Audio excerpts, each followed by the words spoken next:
스위스의 정신과 의사면서 심리학자인 폴 뚜르니에라고 하는 사람이 있는데요. 이 폴 뚜르니에가 쓴 인생의 사계절이라는 책이 있어요. 그는 이 책에서 자연의 사계절이 있듯이 인생에도 사계절이 있다, 그렇게 말하면서 그는 자연의 사계절과 인생의 사계절에 차이가 있다라고 이야기를 합니다. 그 대표적인 차이를 두 가지를 이야기를 하는데, 인생의 사계절은 꼭 차례대로 오는 것만은 아니라고 이야기를 합니다.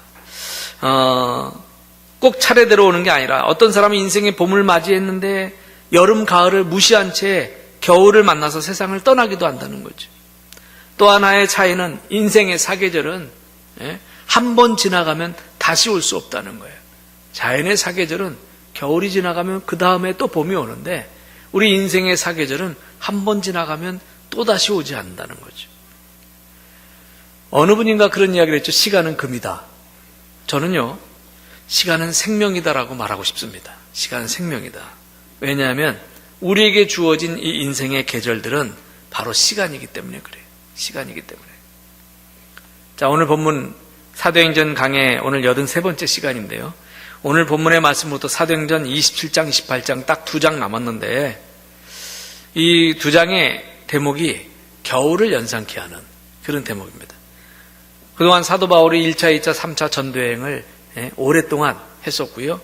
그리고 예루살렘에 와서 유대인들에게 의해서 체포당하고 거기서 재판도 받고, 그리고 로마 총독이 묵고 있는 가이사랴에, 그 당시 유대의 수도가 되겠죠. 그 가이사랴에 와서 거기서 재판도 받고 2년간 감옥에서 구금되어서 있었습니다. 2년 동안. 죄의 제목은 아직 확정되지 않았어요. 미결수예요. 그래서 마지막 로마 황제 앞에 가서 이제 재판을 받는 게 남아 있었는데, 이 2년 동안 죄수로, 형이 확정되지 않은 죄수로 그렇게 감옥 생활하다가 이제 로마로 향하는 배를 타는 것으로 본문이 시작됩니다. 때는 지금과 같은 초겨울로 접어드는 그때가 아니었나 이렇게 추측이 됩니다. 자, 여러분, 바울을 생각하면요, 그동안 그만큼 고생했으면은 이제는 보상이 주어져야 할 나이임에도 불구하고 나이가 들어서 죄수의 모습으로 백부장의 호의를 받으면서 쇠사슬을 맨 채 떠나야 돼요. 이때 바울의 나이는 나이 60대로 이렇게 추측이 되는데, 오늘날로 따지면은 상당히, 그 당시에 60대면 상당히 이제 나이가 많은 축에 속하는 거죠. 여러분, 그 나이에 얼마나 쉬고 싶었겠습니까? 젊었을 때는 철이 없어서 이리 뛰고 저리 뛰고 뭐 그랬다 하더라도, 이제 나이가 들어서 좀 안정하고 싶고 좀 편안해지고 싶은 것이 사람들의 본능이에요. 그런데 사도 바울에게는 이제 본격적인 인생의 겨울이 이 늦은 나이에 시작되었다는 거죠. 그래서 이제 로마로 향하는 배를 타는 것으로 시작하는데, 자, 오늘 본문을 좀 읽어보면서 생각해 보겠습니다. 1절과 2절, 1절과 2절 말씀 다 같이 우리 함께 보시겠습니다. 우리가 배를 타고 이달리아에 가기로 작정되매 바울과 다른 죄수 몇 사람을 아우구스도 대의 백부장 율리오란 사람에게 맡기니, 아시아 해변 각처로 가려 하는 아드라무떼노 배에 우리가 올라 항해할세 마게도냐의 데살로니가 사람 아리스다고도 함께 가니라. 아멘. 로마로 가는 배를 타게 되는데 바울 혼자만 타는 게 아니에요. 주변에 있던 여러 죄수들도 함께 타는 겁니다. 그동안에 감옥에 같이 있던 여러 죄수들도 함께 팀이 되어서 한 배에 타고 로마로 갑니다. 백부장 율리오라고 하는 사람이 이 죄수를 호송하는 그 책임자로 선택되었어요. 여러분 한번 생각해 보겠습니다. 바울이 그때 소유한 것이 무엇이 있었겠어요? 2년 동안 감옥에 있었는데 가지고 있는 게 무엇이 있었겠습니까? 감옥 생활하는 동안 딴 건 뭐 있었더라도 다 정리했겠죠. 그리고 감옥 생활 끝나고 돌아갈 집도 없어요. 그리고 가족도 없어요. 바울에겐 가족도 없어요. 뭐 가족이라도 있어야 좀 죄수인 자신을 좀 돌보고 변호사라도 선임하고 뭐 이런 거라도 하지. 그런 가족도 없어요. 그가 지금 가진 것은 그냥 입고 있는 옷에 손목을 차고 있는 쇠사슬밖에 없었다는 거죠. 그리고 그는 가고 싶은 곳에 마음대로 가지도 못하고요, 하고 싶은 것을 마음대로 할 수 있는 처지도 아니었어요. 바울이 탄 배는 거기다가 죄수들을 호송하는 특수선이 아니었고요, 아시아 해변에 각곳 사람들과 짐을 함께 실어 나르는 운항선이었습니다. 그래서 거기에는 죄수들만 있는 것이 아니라 여러 장사하는 상인들도 있고 또 여러 곳을 왕래하는 사람들도 함께 타고 있었던 거죠. 어떤 면에서 지금 쇠사슬에 매여 있는 죄수의 몸이기 때문에 다른 일반인들과 같이 있으면서 그 모습을 보여야 되는, 어쩌면 부끄러운 모습을 갖고 있는 그런 것이고요. 다른 사람들의 그런 눈총을 또 견뎌야 돼요. 여러분, 죄수에 대해서 뭐 고운 눈빛으로 받겠어요? 말해도 참 나쁜 죄를 저질러가지고 저렇게 죄수로 호송되고 있다고 다 그렇게 생각했겠지. 굉장히 피곤하고 힘든 여정이었을 겁니다. 그런데 그런 중에서도 바울을 위로하는 작은 위로가 되는 그런 일들을 발견하게 됩니다. 오늘 2절 말씀에 이 배에 마게도냐의 데살로니가 사람 아리스도가 동행했다고 이렇게 기록하고 있어요. 아리스다고 그러면 여러분, 저나 여러분이 알듯 말듯한 사람이죠. 성경에 그렇게 많이 나오는, 흔하게 나오는 이름도 아니고 그렇다고 전혀 안 나오는 이름도 아니고 알듯도 하고 말듯도 한 사람이에요. 아리스다고 누군지 아세요? 네. 사도행전 19장에 보면 그 29절에 바울이 에베소에서 전도하고 사역하다가 거기서 큰 어려움을 겪죠. 에베소 사람들이 한 사람의 선동에 의해서 바울을 나쁜 사람으로 몰고 가서 바울을 이제 데려다가 곤장을 때리고 큰 어려움을 주려고 사람들이 몰려가는데, 그때 바울을 이제 그 제자들이 뒤로 빼돌려요. 여기다가 잘못하면 돌에 맞아 죽습니다. 그래서 뒤로 빼돌리는데 바울은 빠져나갔는데 바울 옆에 늘 있었던, 바울과 가까이 있었던 사람 두 사람이 붙잡힙니다. 그게 두기고와 아리스다고예요. 이게 사도행전 19장 29절 이하에 나와요. 두기고와 아리스다고. 그러니까 이 아리스다고는요, 바울의 1차 전도여행 때 바울을 통해서 복음을 듣고서 처음 회심한 이후로 전도를 받고 예수 믿고 바울을 늘 따라다녔던, 그 옆에 항상 같이 다녔던 사람입니다. 사도행전 20장으로 넘어가서 보면 20장 4절에 보면요, 핍박이 왔을 때, 또 다른 핍박이 왔을 때 아리스다고는 드로아에 미리 가서 바울이 미리 갈 곳을 미리 가서 그 길을 마련해 줍니다. 그러니까 바울이 어떤 곳을 가기 전에 미리 가서 준비해 주는 사람, 바울 옆에 늘 다녔던 일종의 수행원이나 비서 같은 역할을 했던 사람, 그러면서도 바울 옆을 떠나지 않았던 사람이 아리스다고입니다. 지금 바울이 힘든 여정을 시작하는데 유일하게 이 아리스다고가 그 바울을 호송해 가는 그 배에 같이 탔다는 거죠. 바울에게는 얼마나 큰 위로가 됐을까요? 그리고 다 얘기도 편하게 할 수 있는 사람이 없는데 그래도 늘 한 10수년 정도 될까요? 늘 같이 다녔던 그 아리스다고가 옆에 있어서 무엇이든지 그와 이야기할 수 있고, 바울이 할 수 없는 일을 아리스다고한테 부탁해서 그 뒷바라지도 해줄 수 있는 그런 사람, 그 아리스다고가 같이 탔다는 거죠. 또 하나의 위로가 되는 사건이 있었습니다. 3절 말씀, 그 3절 말씀을 다 같이 읽을게요. 다 같이 시작. 이튿날 시돈에 대니 율리오가 바울을 친절히 대하여 친구들에게 가서 대접받기를 허락하더니. 아멘. 바울에게 또 하나의 위로가 되었던 일은요, 가이사랴를 떠나서 이제 해변길로에서 북쪽으로 올라가다 시돈이라고 하는 항구에 잠시 머무르게 됐는데, 그때 이 백부장, 죄수를 호송하는 책임자 백부장 율리오가 바울에게 친절하게 되었다고 그랬어요. 아직 미결수니까, 죄가 확정된 죄수는 아니니까. 그래서 바울을 그 시돈항에 내리게 해서 거기서 바울을 알고 있는 사람이 아마 바울을 마중하고 대접하려고 와 있는 것 같아요. 그래서 그걸 허락합니다. 가이사랴를 떠나서 시돈항에 도착해서 죄수의 신분으로 거기서 잠깐 내렸을 때 바울이 전도했던 사람, 아니 자기가 직접 전도하지 않았어도 이미 초대교회 공동체 안에 들어와 있었던, 안면이 있었던 사람, 안면이 없던 사람들 가운데도 바울을 존경했던 사람, 이 사람들이 나와서 바울에게 음식을 대접하고 함께 교제하는 시간을 가졌다는 거죠. 바울이 그들과 교제할 수 있도록 백부장이 이렇게 허락해서 거기에 잠시 머무는 동안에 그 성도들과 이야기를 나눌 수 있었다는 거. 다시 헤어지면 언제 또 만날지 모르는 그런 기약이 없는 만남이지만 이런 일들이 바울에게는 큰 위로가 되었을 겁니다. 위로가 되었을 거예요. 이제 다시 항해를 시작합니다. 배로 항해하기는 썩 좋지 않은 그런 계절이었어요. 아마 초겨울이었을 겁니다. 그런 계절에 출발했기에 굉장히 어려운 여행길이 되는 겁니다. 루기아의 무라라고 하는 곳에 도착해서 거기서 배를 바꿔 타요.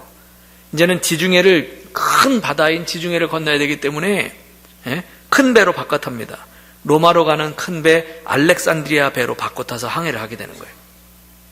그런데 배가 항해를 시작했는데 정상적인 속도로 가지 못하고 바람 때문에 여러 날을 걸려서 간신히 니도 맞은편의 항구에 도착을 했어요. 7절과 8절에 보면, 이 27장 7절과 8절에 보면 간신이라고 하는 단어가 2번 나옵니다. 배가 간신히 나갔다는 거예요. 간신히.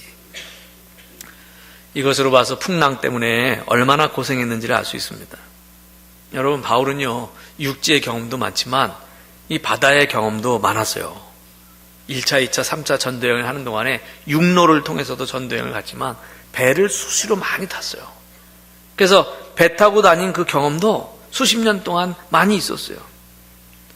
고린도후서 11장 25절에 보면요, 바울이 고백하기를 훗날 배도 3번이나 파손한 경험이 있었다고 그렇게 말하고 있어요. 배 타고 가다가 3번이나 파손한 경험이 있다고. 그렇게 3번이나 죽을 뻔했다는 거죠. 그는 바다에서의 경험으로 지금 일기가 굉장히 좋지 않다는 것도 잘 알고 있었습니다. 그래서 바울이 그 얘기를 하게 되죠. 자, 요 대목을 읽어볼까요? 9절, 10절, 11절.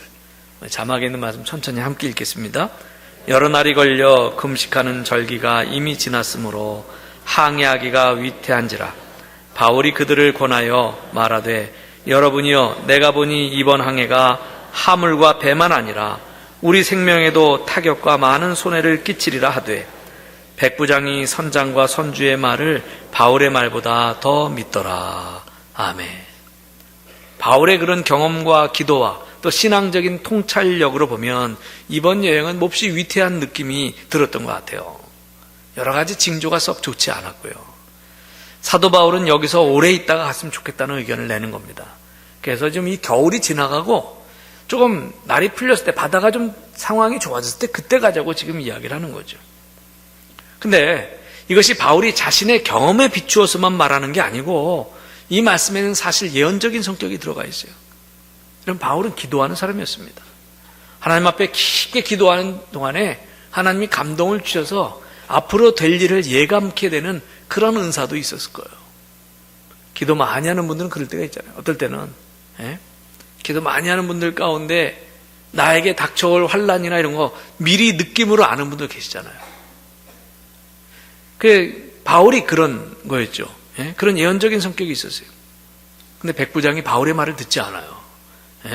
일개 죄수의 말보다는 선장과 그 배주인 선주의 말을 듣는 거예요. 근데 선장과 선주가 할 수 있다고 그렇게 하는 거죠.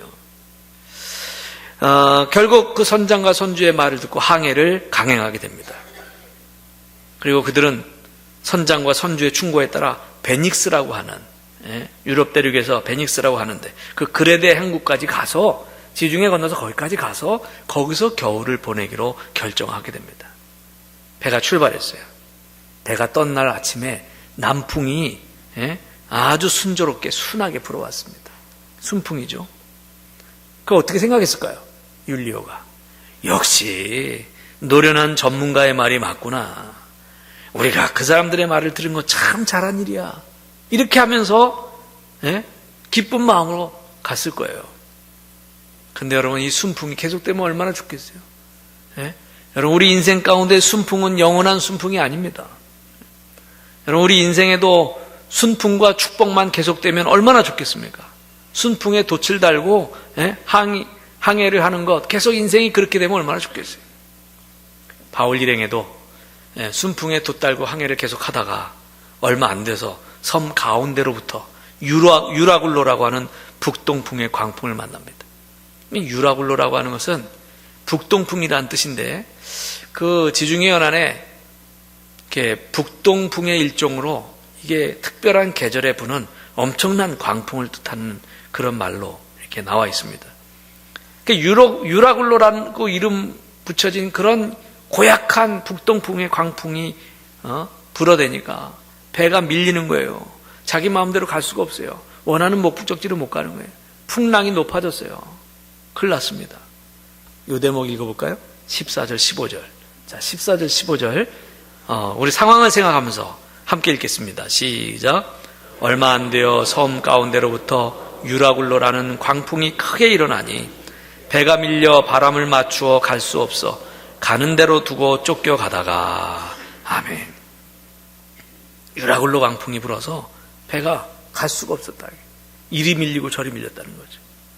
여러분, 여기서 우리는요, 인생의 정의를 하나 발견합니다. 인생의 정의. 인생이란 내가 가고 싶은 대로 가는 것이 아니라 그냥 가는 대로 가는 것이 인생입니다. 여러분, 어떻게 생각하십니까?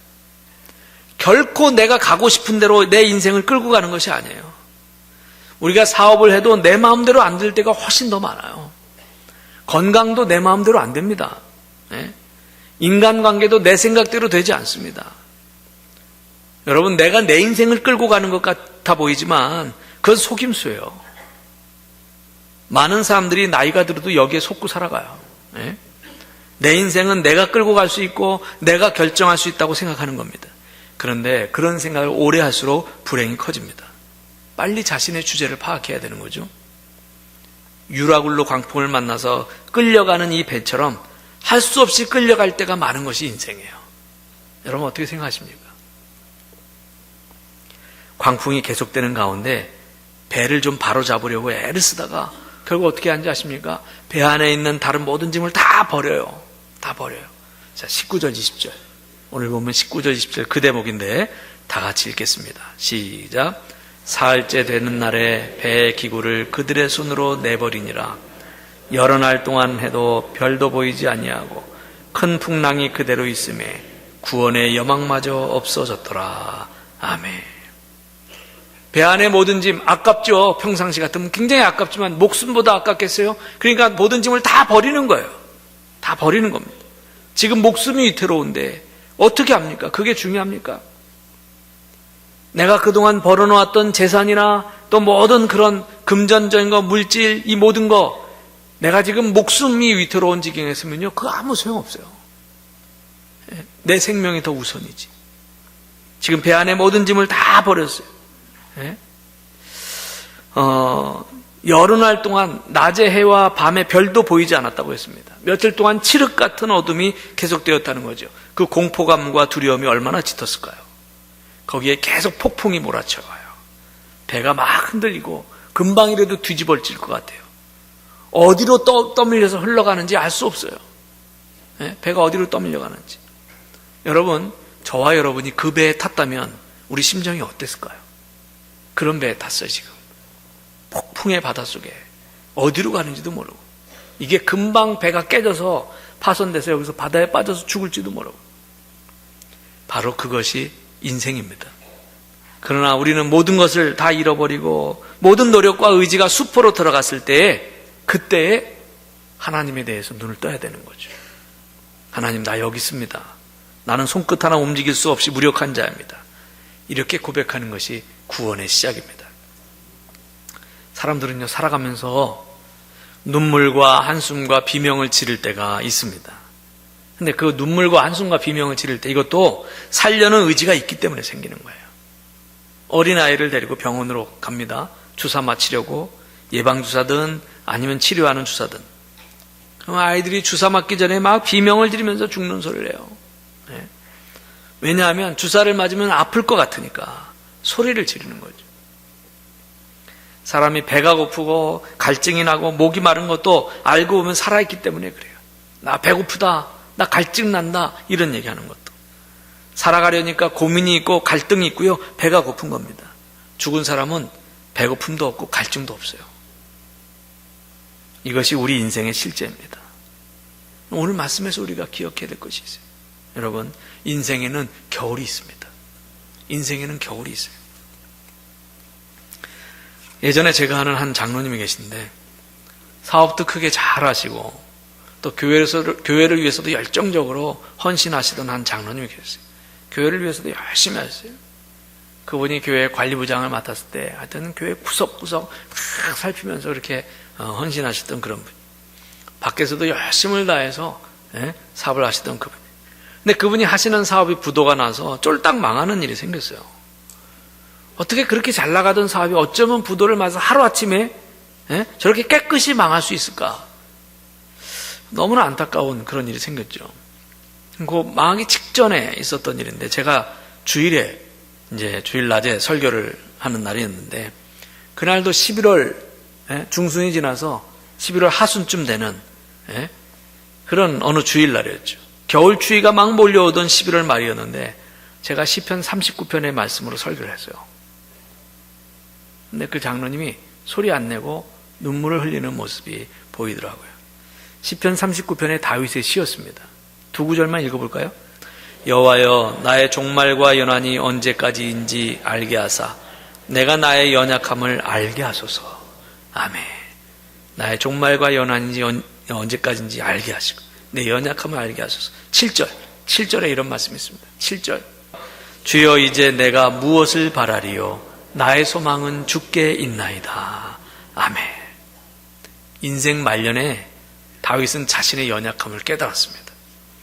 자신의 무가치함과 연약함을 깨달았을 때 다윗은 진정 하나님의 섭리를 깨닫게 됩니다. 이 말씀을 가지고 그 주일날 설교를 했는데 그 설교 후 그 장로님이 저에게 찾아오셨어요. 그러면서 눈물을 흘리면서 자신의 회사가 부도로 깨끗이 망할 수밖에 없음을 이야기해 주셨고요. 이 망하기 전에 재기를 위해서 적당히 이렇게 챙겨놓을 수도 있지만 신앙인으로서 장로로서 그럴 수 없다고, 그래서 그냥 다가오는 환난을 그냥 맞이하시겠다고 그러시더라고요. 여러분, 우리가 자연의 계절로 겨울을 맞게 되듯이 우리가 살면서 추운 인생의 겨울을 겪을 때가 있어요. 사업에 어려움이 생겼다든지, 경제적으로 우리가 어려움이 생겼다든지, 우리 건강에 어려움이 생겼다든지, 아니면 이제 내 삶이 이제는 다 했구나 라는 것이 깨달아지는 순간이든지. 근데 그러할 때 낙심하거나 실망하기보다는 용기와 힘을 가지고 일어서야 되는 것이 우리 신앙인들의 자세입니다. 우리 찬송가 373장에 그런 찬송이 있어요. 고요한 바다로 저 천국 향할 때 주 내게 순풍 주시니 참 감사합니다. 순풍이 있어서 감사한 게 아니고 험난한 바다 가운데도 그 천국을 향해 가는 그 길이 순풍의 길로 느껴진다는 거죠. 그래서 감사합니다. 2절에는 이렇게 되어 있습니다. 큰 물결이 일어나 나 쉬지 못하나 이 풍랑으로 인하여 더 빨리 갑니다. 아멘.